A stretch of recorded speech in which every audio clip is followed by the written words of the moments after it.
ભરૂચના વઢવાણા ગામના શક્રેશ્વર મંદિરની નર્મદામાં જળસમાધિ।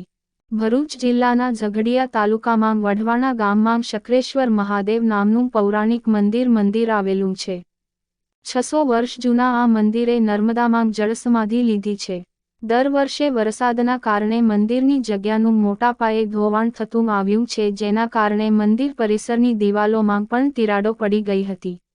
મંદિરના મહંત સિયાશરણદાસજીએ આ સ્થિતિને ધ્યાનમાં રાખીને દહેશત વ્યક્ત કરી હતી, પરંતુ તે ધ્યાને લેવાઈ ન હતી। મહંત સિયાશરણદાસજી તથા ગ્રામજનોએ જીવના જોખમે શિવલિંગ, શિવ પરિવારની પ્રતિમાઓ ઉપરાંત પવિત્ર સામગ્રીઓ બચાવી લીધી હતી। આ ઘટનાથી ભારે નારાજગી ફેલાઈ છે। મનીષ જોશી, મૌ, નો અહેવાલ।